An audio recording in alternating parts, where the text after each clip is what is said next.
hay que reconocer que el mercado inmobiliario es muy informal en el Perú. Entonces, lo único que vas a hacer es que arrendadores que antes estaban dispuestos a alquilarle un espacio a una persona migrante, prefieran no hacerlo Así porque es. se van a sentir vigiladas al respecto, prefieran no hacerlo. Aumentas las tensiones porque las personas no consiguen luego vivienda, aumenta su situación de vulnerabilidad, los puede llevar a situación de calle y de ahí se generan estas percepciones más negativas aún, trabajan en la informalidad, no consiguen redes de apoyo, etc. Y todo eso encadena al final consecuencias negativas por una política que es totalmente populista, porque no hay ninguna capacidad de poder ejercerlo y no tiene ningún beneficio realmente económico el plantear ese registro.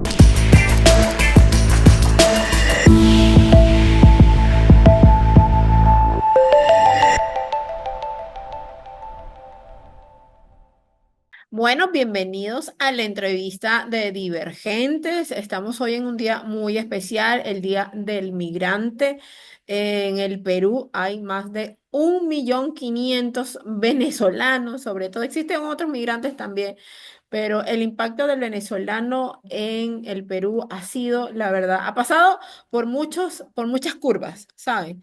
Desde la bienvenida, oh, los venezolanos con las puertas abiertas en aquellos años cuando decían venga toda la comunidad venezolana hasta ahora en este 2024, que gracias a la influencia que se está llevando desde la mafia organizada del Tren de Aragua, pues esto ha tenido algunos colores más oscuros, algunos grises, otros días muy negros, la verdad, pero en estos días se ha presentado lo que han llamado el análisis exploratorio de la contribución fiscal y económica de la migración venezolana aquí en el Perú. Esto lo han realizado nuestros amigos de Equilibrium, que tiempísimo le decía yo a David Licheri, que es el director, que no nos veíamos aquí en pantallita, y qué bueno que la entrevista de hoy le vamos a sacar y va a ser muy productiva, sobre todo a nivel de información, que además son datos reales. Bienvenido, David, ¿cómo estás? Hola Jessica, mil gracias por la invitación y como bien decías, ya hacía falta volver al programa para traer noticias más positivas que las negativas que han venido en los últimos días refiriéndose a migración venezolana aquí en Perú. Así es, bueno, desde el año 2021 ustedes nos realizaban este estudio y ahora sí, como tú bien lo decías en la presentación que hacían, hay un comparativo ahora. Vamos a hablar y vamos a extendernos muchísimo, David, al menos lo que el tiempo nos dé para poder darle a la comunidad venezolana y también a nuestros connacionales peruanos para que sepan de qué estamos hablando, ¿no? Sí, Jessica, y creo que voy a empezar con el dato más relevante para arrancar la entrevista, y es que como bien mencionabas, esta metodología la implementamos en el 2021 con el apoyo de la Fundación Konrad Adenauer, la primera investigación, este año 2024 con el apoyo de la Organización Internacional para las Migraciones, y lo que buscamos medir era en términos de inserción socioeconómica de las personas migrantes los ingresos que estaban generando, el nivel de formalización que tenían, su nivel de capital humano, cuánto aportan realmente al Estado peruano en impuestos, en temas fiscales, porque también sabemos que generan parcialmente un gasto. Entonces realmente era como entender del aporte que generan versus el gasto en cuanto está quedando el saldo. Y el principal resultado que rescatamos es que para el año 2021 nosotros estimamos un ingreso fiscal de la migración venezolana de 300 millones de soles. Es lo que aportaban a través de impuesto a la renta, el IGB por lo que consumían, el impuesto selectivo al consumo. Y hoy, después de programas de regularización migratoria como el CPP, varios que ya han podido acceder a su carnet de extranjería, varios que han podido acceder a un empleo formal, esta cifra sube a casi 2.000 millones de soles.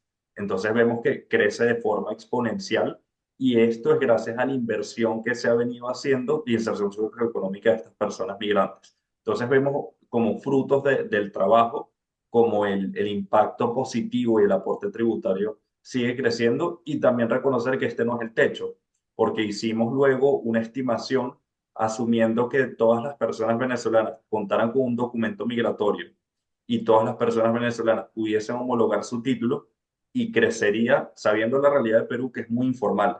pero igual crecería de alrededor de 80.000 personas venezolanas que entrarían en la formalidad y el ingreso podría ser de hasta 3.000 millones de soles. Entonces es un presupuesto no menor que al final son impuestos que se utilizan para construcción de carreteras, construcción de escuelas, hospitales públicos que derivan en ingresos para la población peruana. Y no es nada más un tema de población migrante o peruana, sino un ganar-ganar para ambas partes. Y el estudio también ha determinado en qué áreas ha sido elevada esta producción. Sí, lo principal es que el impuesto a la renta, el aporte por impuesto a la renta ahora es mayor. Para una persona aportar impuesto a la renta, primero tiene que contar con un documento migratorio regular en el país, porque si no, no puede acceder a un trabajo formal. Después de eso, tiene que tener un trabajo formal en el que declare, ya sea como independiente, sus ingresos o como dependiente, y adicional a eso, tiene que ganar más de 5 unidades tributarias a lo largo del año para que empiece a pagar el 8% de sus ingresos.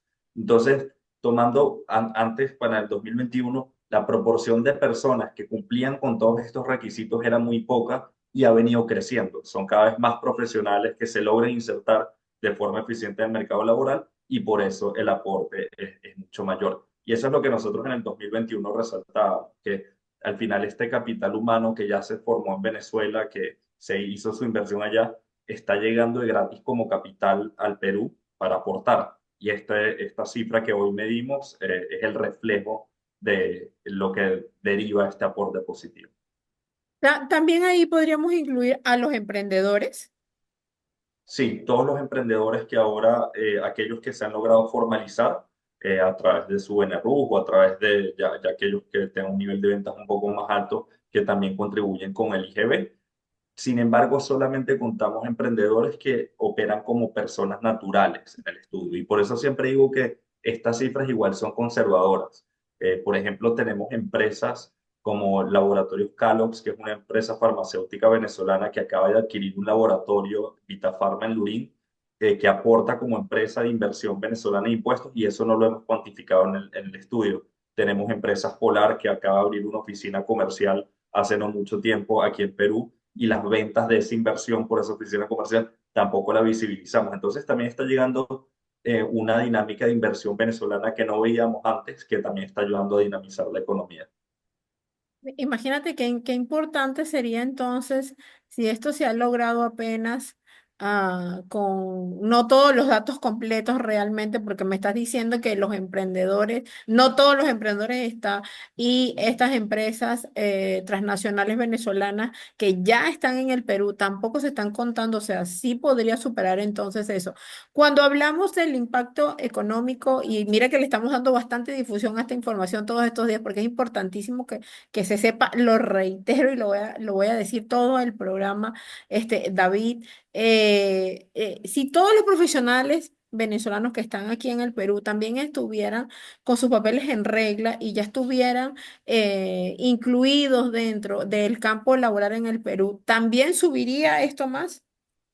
Sí, sí, y como comentaba, yo creo que subiría el aporte fiscal, estimamos a 3.000 millones de soles, y no es con todas las personas trabajando en lo que estudiaron y todas las personas formales, es solamente convalidando sus títulos y teniendo un documento, y con eso aumentaría un poco el porcentaje de personas que lograrían incluirse en el mercado formal.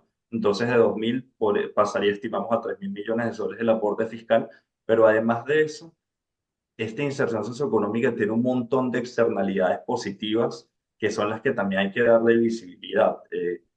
Se generan más emprendimientos que no solamente aportan, sino empiezan a emplear personas. Y esos empleos no son 100% solo para personas venezolanas, sino también para personas peruanas. Empieza a haber transferencia de conocimientos ahora, y no en términos cuantitativos, pero conocemos este restaurante que ahora está en los top 10 Latinoamérica, que es fusión peruana-venezolana como mérito. Entonces salen estos procesos de innovación, de intercambio de conocimiento, intercambio de culturas, que nada más sean cuando la persona está en condiciones mínimas para poder generar esas nuevas ideas, esos nuevos emprendimientos que están surgiendo. Entonces el potencial sigue siendo bastante alto. En porcentaje estamos hablando de cuánto, Licheri. En porcentaje, podría crecer en un 50% si tuviésemos el aporte actual, si tuviésemos a todas las personas regularizadas, sea con CPP o carnet de extranjería, y también si se pudiesen homologar sus títulos. Y se pudiese homologar títulos. Se han homologado muchísimo. Las organizaciones, la verdad, han hecho un trabajo bastante loable con esa área.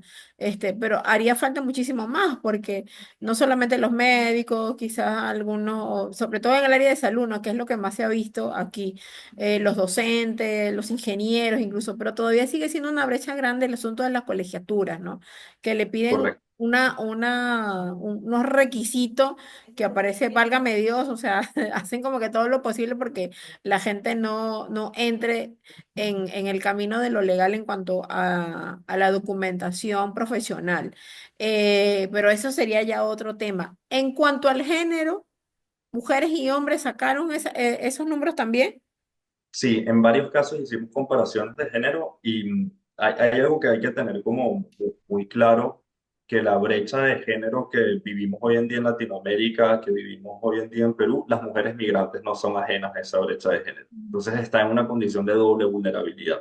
El hecho de ser mujer y la brecha que existe y el hecho de ser migrante. Y la concentración de estos dos factores, a pesar de que son y tienen un nivel educativo bastante alto, porque tienes una cantidad de personas que estudiaron docencia, temas vinculados a la salud, tecnólogos médicos, enfermería, y son personas que por las dinámicas estructurales de la carga que pueden tener en el hogar, es un punto relevante, no han tenido la oportunidad de ejercer todo ese conocimiento en el mercado laboral. De hecho, vemos que hay la proporción de personas, hombres venezolanas que logran entrar al mercado formal es 10% más que el de las mujeres, que el de las mujeres venezolanas, que no es una proporción menor.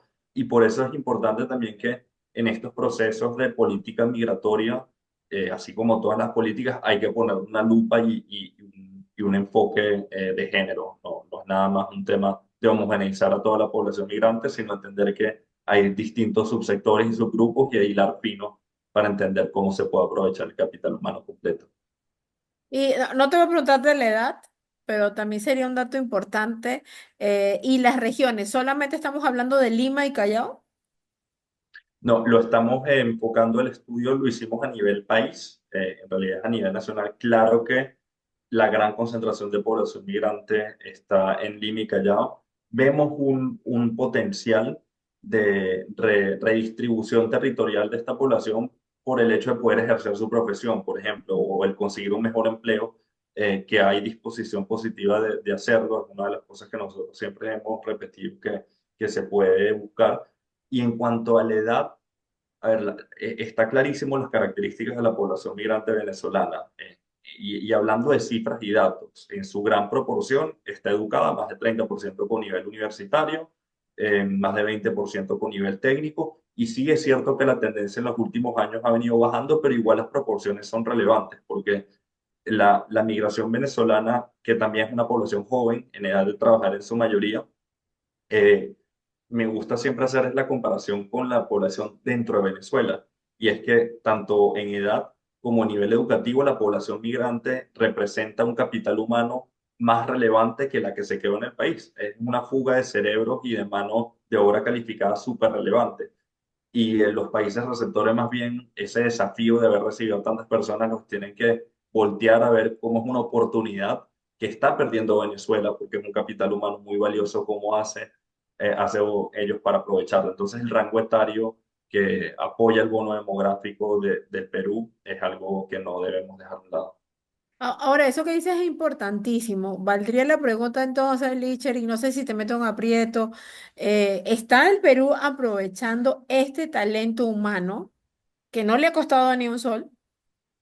Y yo creo que hay primero que reconocer antes de responderte la pregunta que no ha sido fácil para un país en Latinoamérica, y no solamente Perú, sino todos en la región, haber recibido de forma tan masiva a tantas personas sin haber estado con una estructura y una política de gestión migratoria que esté preparado para recibir personas. Las migraciones en Perú antes se enfocaba en cómo atender a los peruanos que habían salido del país, que también es algo que a veces se nos olvida aquí, que la migración peruana es de las más relevantes de toda Latinoamérica, y en Estados Unidos, y en España, etcétera. Entonces no son ajenos a lo que es migrar. Entonces, en el año, para darte una cifra, en el año 2018-2019, que llega la mayor cantidad de personas venezolanas, entraron como 700.000 personas en un periodo de un año.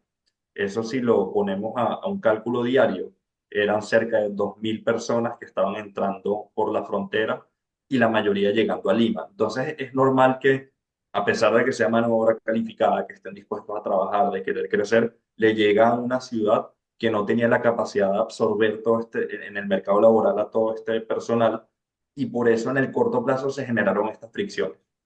Ahora la pregunta está, ¿nos quedamos en las fricciones o hacemos que esto sea un ganar-ganar de crecimiento social y económico para todas las partes?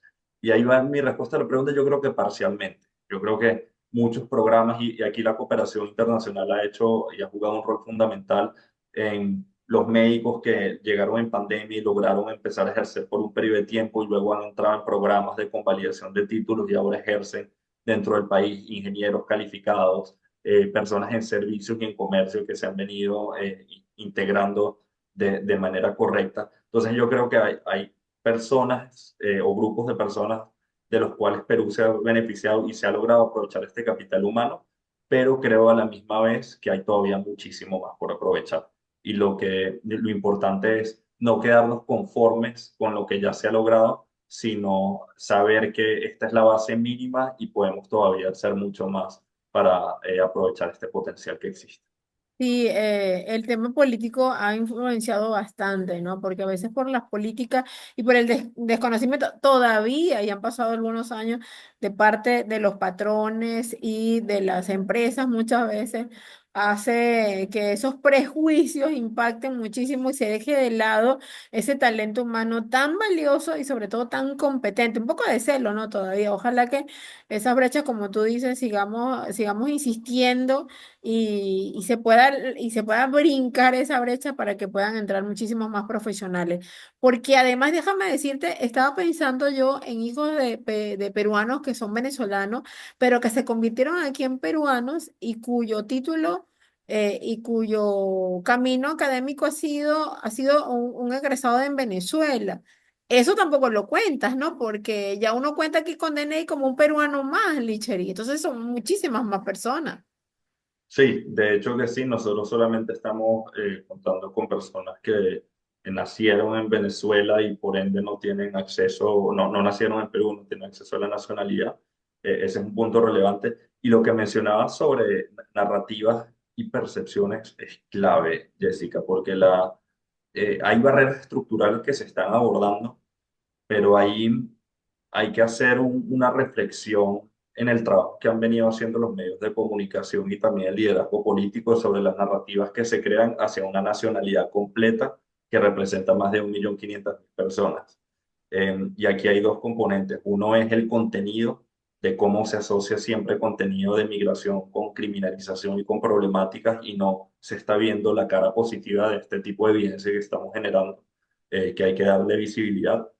Y el segundo punto es la frecuencia con la que, por ejemplo, uno ve noticias que vinculan en la sección de temas policiales, vinculan a temas de crímenes con extranjeros, cuando lo ves contra las cifras oficiales del mismo Estado peruano, que te dice que es cerca del 2% de los crímenes son cometidos por algún extranjero, pero yo me voy a las policiales y el 50% de las noticias son vinculadas a extranjeros y el 50% de locales.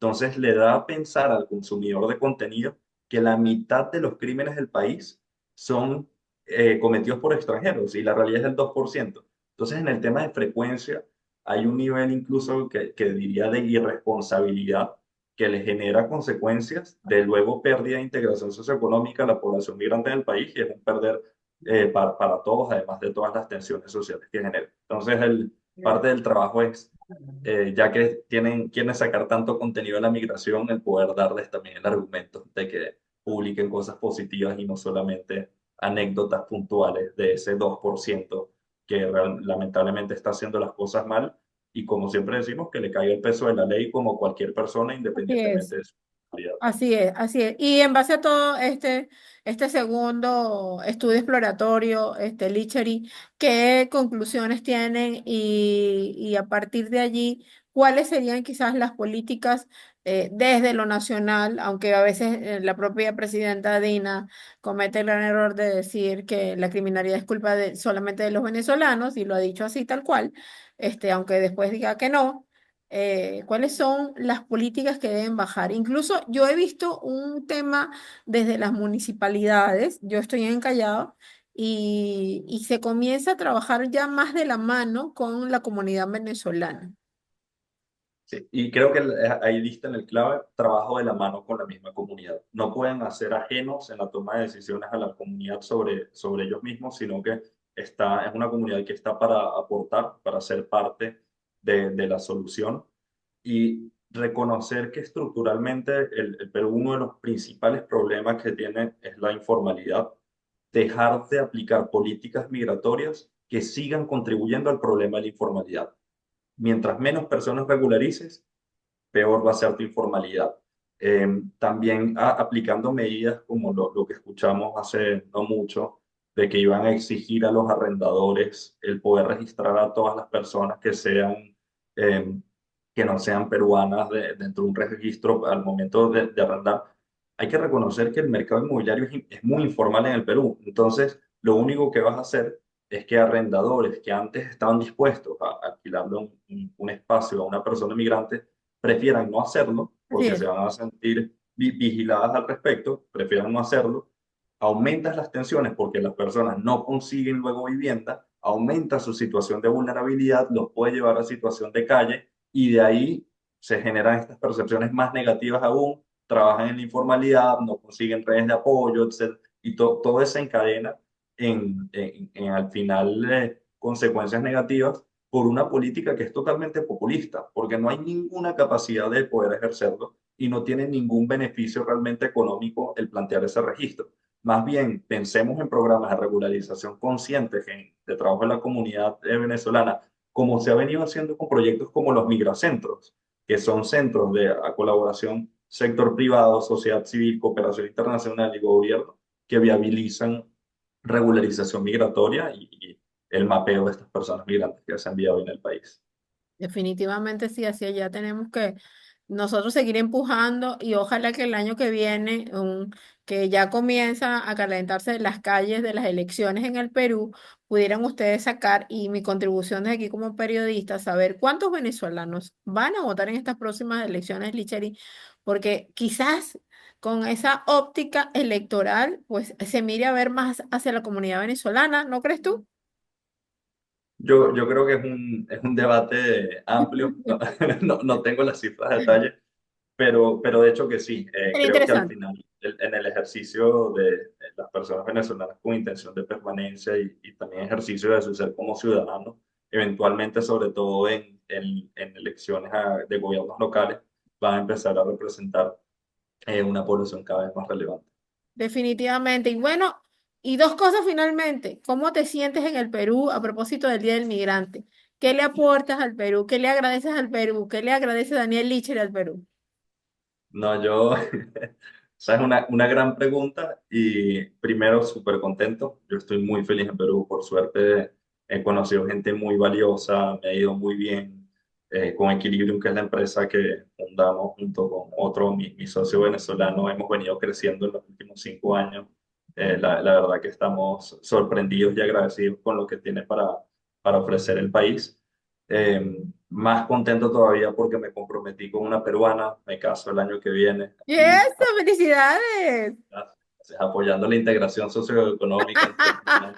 Muy bien. Sí, ya casarme y ya en el largo plazo hacer vida en el país. Así que nada, un país que realmente me ha presentado muchas oportunidades y esperemos que como lo ha hecho para mí, le dé también la oportunidad al más de 1.500.000 personas venezolanas que viven hoy aquí como tú también, Jessica.